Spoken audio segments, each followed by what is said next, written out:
Welcome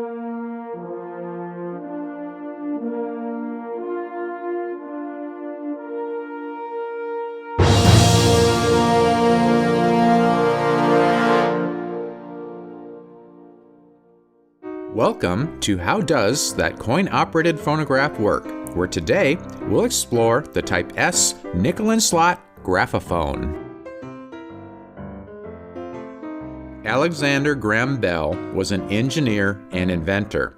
He is credited with patenting the first practical telephone in 1876. Mr. Watson, come here.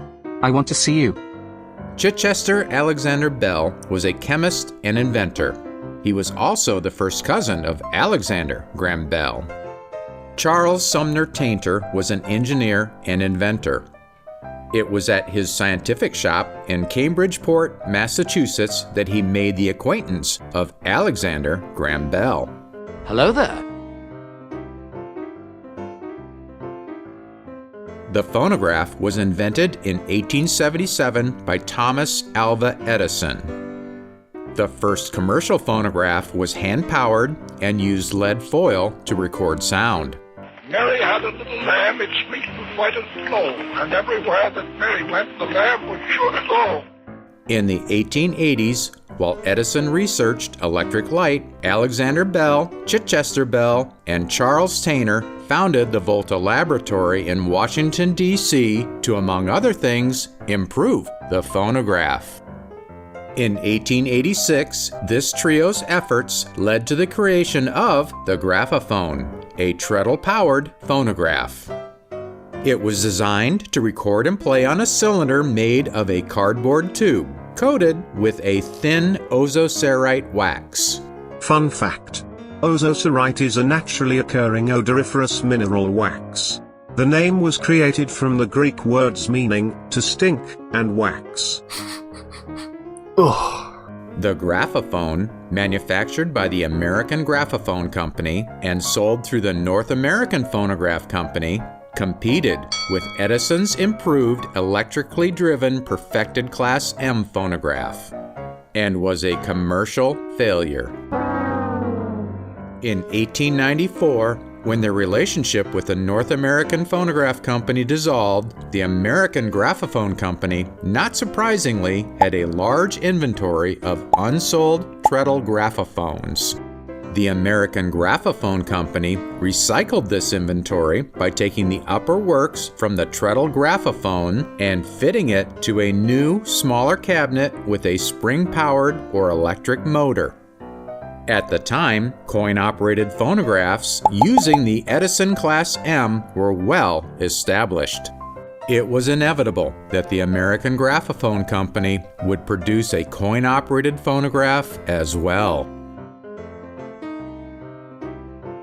Alexander Graham Bell would go on to form the Bell Telephone Company that eventually became the American Telegraph and Telephone Company, what we know today as AT&T. In 1887, Chichester Alexander Bell invented the helically wound paper tube for an improved graphophone cylinder. The light and strong design became widely used in ways distant from the phonograph, such as mailing tubes. You've got mail. Charles Sumner Tainter became associated with the International Graphophone Company, eventually earning the title Father of the Talking Machine. Oh, thank you, Dad. The Type S nickel-and-slot graphophone was introduced in 1894 at a price of $160. In an 1895 catalog, a complete Type S nickel-and-slot outfit was priced at $179. Payment in cash purchased the Type S outfit for $160. The oak case of the Type S nickel-and-slot graphophone is robust. It is attached to a separate matching base by 3 large screws. Amazing. This oak case and base were also used for the Columbia N, AS, and Slot Grand. The case has an internal wooden support arm to hold the graceful curved lid in 2 different opened positions. A locked coin drawer is accessed on the side of the case. There is an earlier incarnation of this case with the coin drawer hidden behind a locked pivoting door. Tune selection is displayed by an insert within the signboard. This insert can be removed from an opening on the side of the signboard frame and easily changed. Behind the matching base door is storage for cylinders as well as the battery to power the machine. It is important to note the decal on the case. Like the Columbia U shown, this Type S nickel and slot graphophone case was produced at the very end of production and has the first 1897 decal. The mechanical foundation of the Type S nickel and slot graphophone is the same as was utilized on non-coin operated Columbia offerings with a recycled treadle top and 2.5-volt DC motor. However, the Type S nickel and slot has the addition of a repeating mechanism and nickel and slot components. By 1894, all Bell Tainter graphophones were geared at the same 100 grooves per inch as Edison cylinders. As with all Bell Tainter models, the entire aluminum mandrel must be removed from the treadle frame to replace a record. Simple operating instructions are displayed behind the glass of the signboard. The repeating mechanism used on the Type S nickel and slot graphophone is the same repeating mechanism as was offered on the Type R continuous running graphophone. The repeating mechanism returns the carriage to the beginning by a feed screw within the treadle frame. It also lowers and raises the reproducer. There are two stops that govern the length of play of the cylinder, adjusting the beginning and end of play. The Type S nickel and slot graphophone operates on a nickel.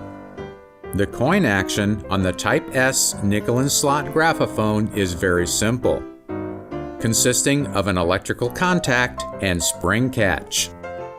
The nickel releases the spring catch, allowing the electrical contact to connect, energizing the motor. During the return of the repeating mechanism, the spring catch is reset, separating the electrical contact. Coins are funneled through an internal coin chute into a wooden compartment inside the case. A gutta-percha reproducer is used to reproduce sound that is transferred to the listener through a rubber tube.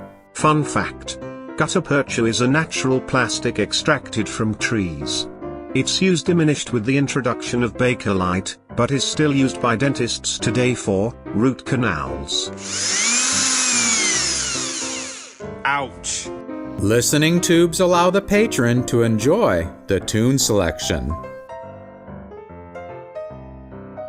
It all starts with the drop of a nickel in the coin slot of the Type S nickel and slot graphophone. For the benefit of the audience, the United States Marine Band will play the following piece entitled Washington Post March, record taken for the Columbia Phonograph Company for Washington, D.C.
Before we leave, shown is a token from the Columbia Phonograph Company.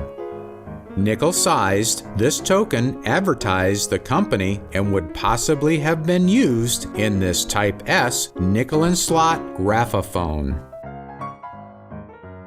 Thank you for watching this episode of How Does That Coin-Operated Phonograph Work?